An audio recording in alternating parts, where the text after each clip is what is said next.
కన్ను కనుక ఆ కన్నులు లేని వారికి ఈయన తప్ప మరి ఎవరు బాగు చేయలేని ఎరిగిన కనుక ఏం చేశారు అంటే కనుక ఆయన్ని వెంబడించారు. మొట్టమొదటిగా మనం నేర్చుకున్న మాట 77వ కీర్తన 2వ వచనంలో మొట్టమొదటిగా ప్రభు మనకిస్తున్న వాగ్దానం ఏమిటంటే 20వ కీర్తన 10వ వచనంలో ఆపత్కాలంలో నాకు మొదలుపెట్టు, నేను నీకు ఉత్తరం ఇస్తాను, యాకోబును ఉద్ధరించినట్టు నేను నిన్ను ఉద్ధరిస్తానని చెప్పినప్పుడు నేను ఆపత్కాలంలో మనం ఏమి చేయాలి అని మనం ధ్యానం చేస్తున్నప్పుడు 77వ సంకీర్తన 2వ వచనంలో ఆపత్కాలంలో మనం ఏం చేయాలంట? ప్రభువుని వెతకాలి. మీరు కూడా వెతుకున్నాం. హాస్పిటల్కి వెళ్తామంటే ఎందుకంటే వెళ్ళాలంటావు, ఎంత అయిపోతుంటావు, లేకపోతే ఇచ్చి వారిని వెతుకుతాం. హాస్పిటల్ నా దగ్గర ఏం లేవు, గుమ్మరాకాయ టెస్ట్ అంటారు, ఏమంటారు అడగాలి లేనప్పుడు.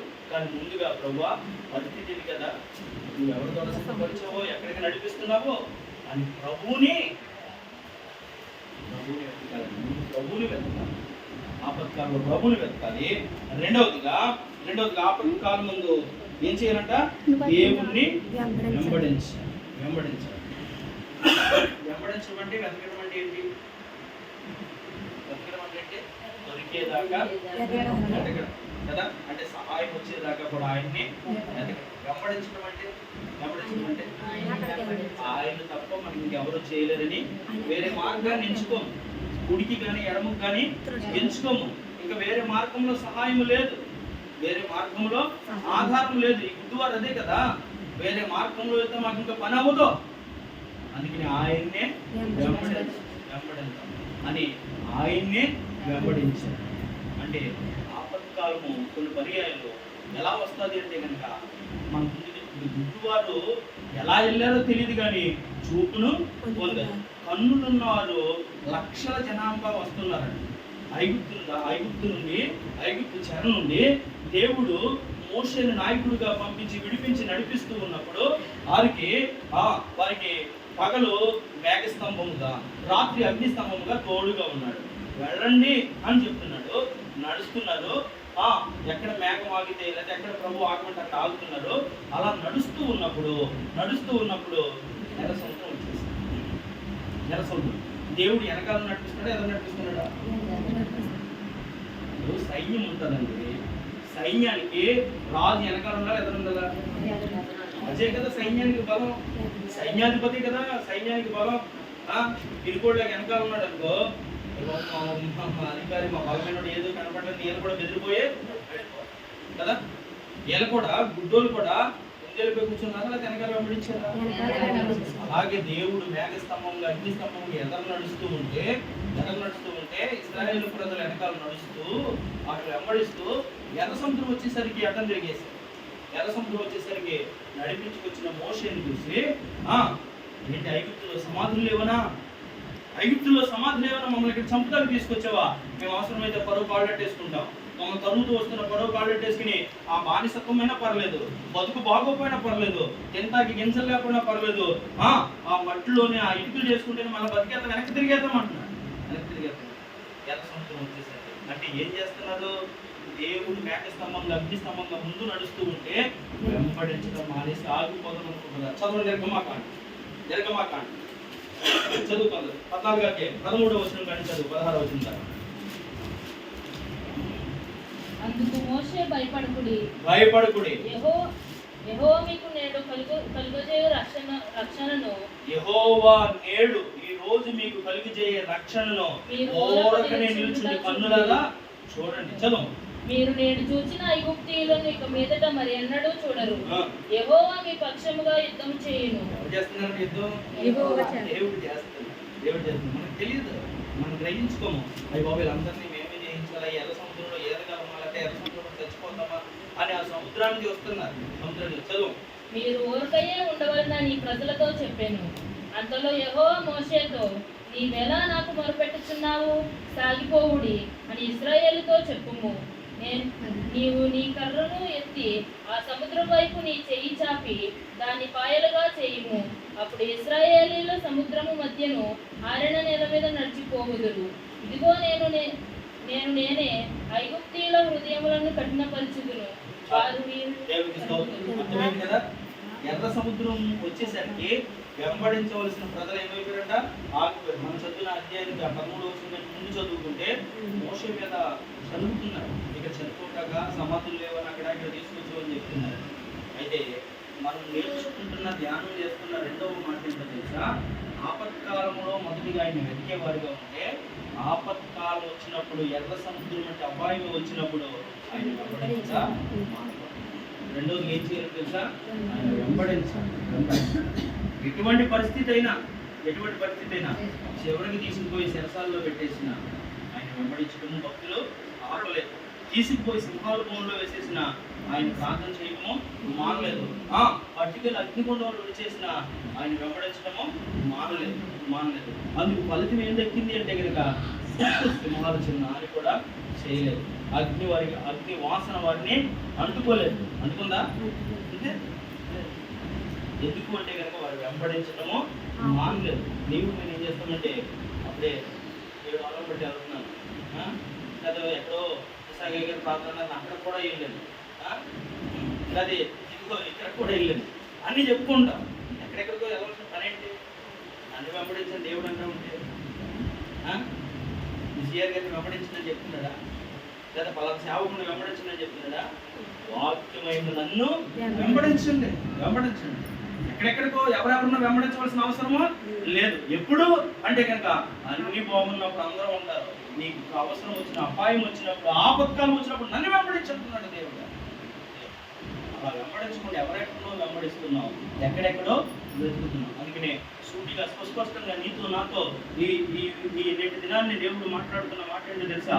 ఉత్తరం ఇచ్చే దేవుడు మనకు సహాయం చేస్తారని ఆపత్కాలంలో నన్ను వెతుకో, అక్కడ ఇక్కడ వెతుకోద్దు, నీకు సహాయం చేస్తామండి. ఆపత్కాలంలో ఆలయం వెళ్ళనే కాదు, నన్ను వెంబడించు. ఎర్ర సముద్రం ఉన్న పాయలుగా చేసి 6 నెలలు నిన్ను నడుపుతాను. నీ ప్రయాణాన్ని నేను ఆపను. ఫరో అనే సైన్యం వచ్చినా కానీ యుద్ధము నాది అని దేవుడు మనతో మాట్లాడుతున్నాడు. మరొక మాట చెప్తాను నేను. యెహోషువ నాయకత్వంలో ఇశ్రాయేలు ప్రజలు విడిపించబడ్డారు.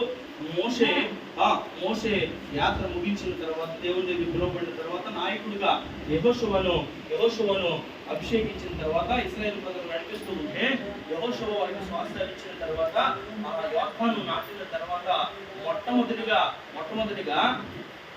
ఎవరితో అంటే యుద్ధం చేయవలసి వస్తే ఏదో చిన్న దేశం మీద చిన్న రాజ్యం మీద చేయాలి. కానీ ఇక్కడ యుద్ధం ఎవరితో చేయవలసి వచ్చింది తెలుసా? ఎరుకో మీదకి వెళ్ళవలసి వచ్చింది.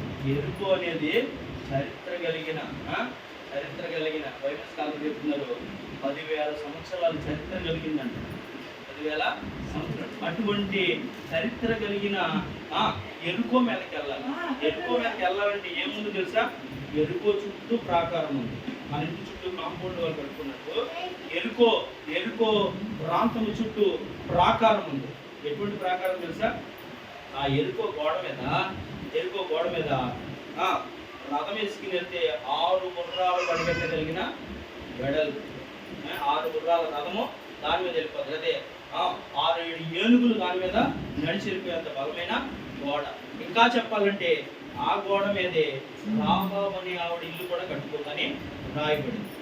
మా అమ్మని మాటలు ఏదో చెప్పుకుంటూ వెళ్ళిపోయిన ఉంటా అనుకుంటే రథం ఒకటి ఆపేస్తాను చెప్పండి. మనం దేని గురించి మాట్లాడుతున్నామంటే మొట్టమొదటిగా దేవుణ్ణి వెతకాలి ఆపత్కాలంలో. రెండవదిగా ఆయన్ని వెంబడించాలి. వెంబడిస్తే ఏం కలుగుతుందంటే వెంబడించిన ఉద్యోగులకు చూపొచ్చింది. వెంబడించిన ఇశ్రాయేలు ప్రజలకి సముద్రంగా ఆత్మీయంగా మారిపోయింది. మూడోది గుర్తు చేస్తున్నాను, ఎరుకో గోడలు అడ్డొచ్చేసింది. వారిని జయించాలంటే ఎరుకో గోడలో అడ్డొచ్చేసింది. మరి ఎలాగా? వీళ్ళ దగ్గర కుక్కలేలు ఉన్నాయా? ఏమి లేదు. ఆ గోడల దగ్గరికి వెళ్ళి చుట్టూ వచ్చి స్థుతి చేయండి అన్నాడంటే దేవుడు. ఆ ఎరుకో గోడలు కూర్చేసి ఎరుకోని వీరికి అప్పుడు చదువు ఆ మాట కూడా ముందుకు వెళ్ళిపోతాం. యెహోషువ గ్రంథము 6వ అధ్యాయం 20వ వచనం.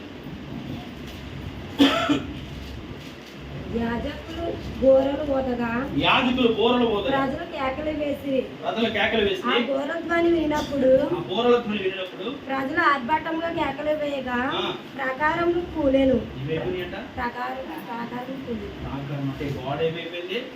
అది చిన్న చిటికి గోడ కాదు, ఒంటింటికి గోడ కాదు, లేకపోతే 9 అంగుళాల గోడ కాదు. 6 గుర్రాలు పరిగెట్టగలిగిన రథం వెళ్ళగలిగిన గోడ. 5-6 ఏనుగులు దాని మీద నడవలసిన గోడ, లేక ఇంకా చెప్పాలంటే ఆ గోడ మీద రావాలని వేసే ఇల్లు కట్టుకున్నా ఇల్లు కూడా కట్టుకోవాల్సిన వెడల్పైన గోడ ఎలా కూలిపోయింది తెలుసా? వీళ్ళకి ఎరుపు మీదకి వెళ్ళడానికి అడ్డుగా వచ్చిన గోడ దేవుణ్ణి వెంబడించడం కారణం బట్టి ఎలా వెంబడించాలి అంటే కనుక యాజకులని వారు గౌరవవుతున్నారు.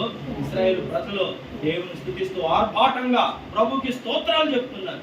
ఏమైపోయింది అంటే కనుక దేవుణ్ణి వెంబడించిన కారణాన్ని బట్టి ఒక చిన్న గుణపంతో కానీ ఏమి ఆ గోడను ముట్టుకోకుండా దేవుడు ఏం చేశాడంట? ఎప్పుడు అంటే కనుక ఆయన వెంబడించటము,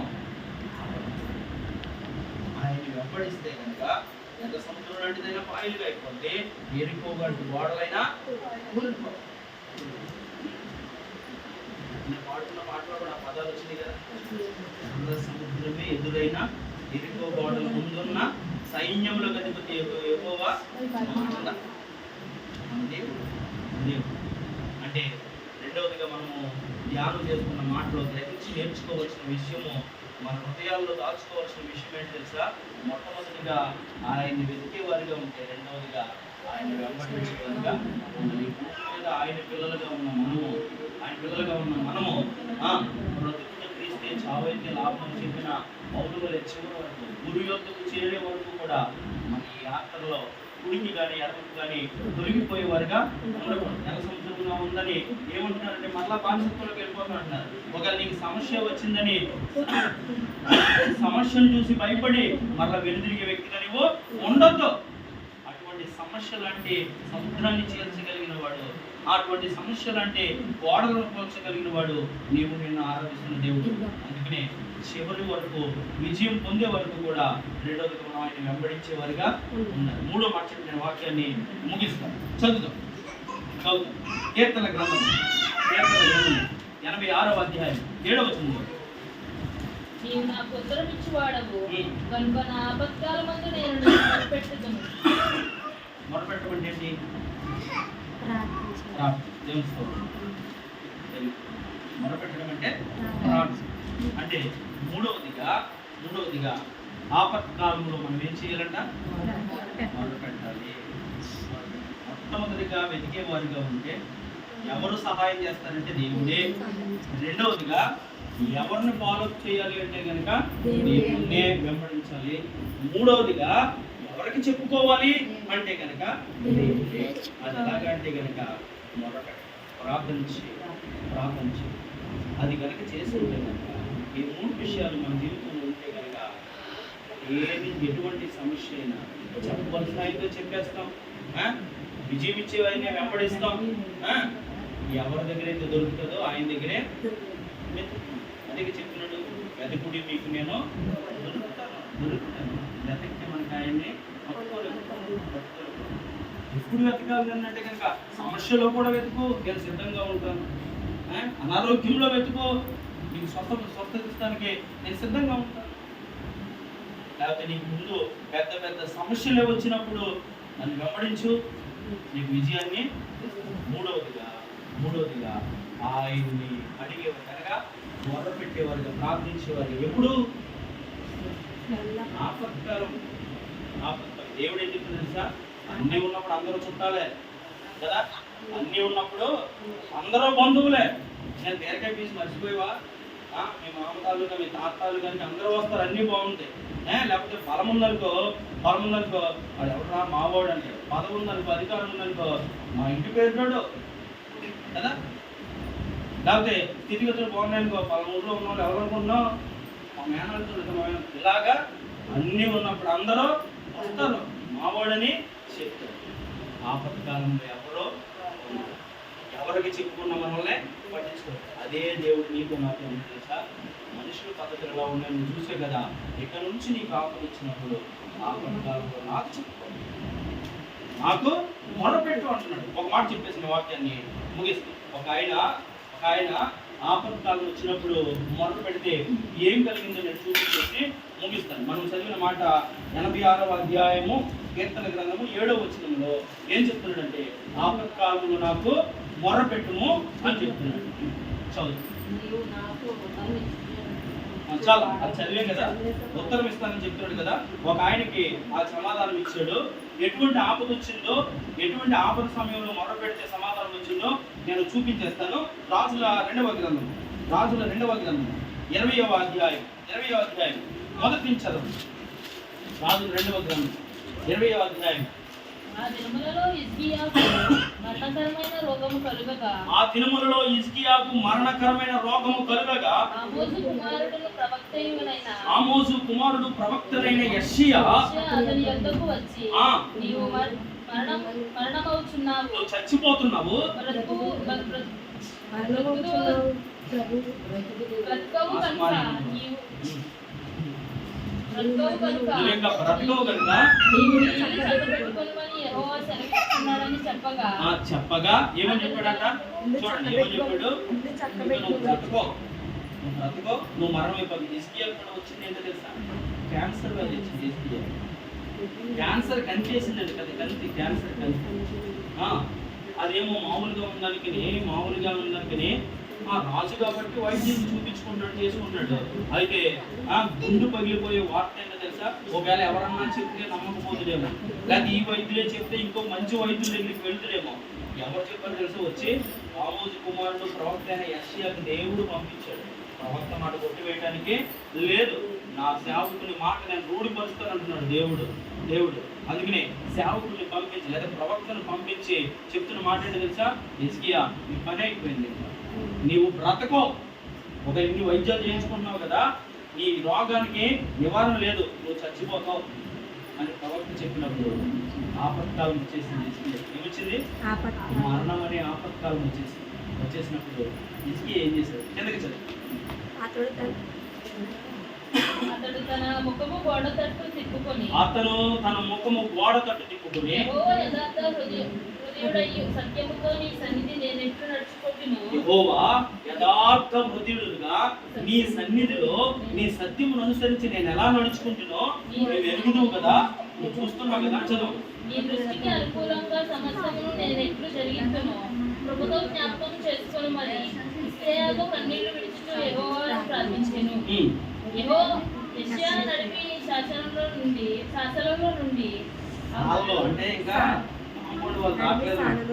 చెప్పేసి హిజ్కియాకి నువ్వు చచ్చిపోతావని చెప్పేసి యెషయా ఇంకా గేటు దాటలేదండి.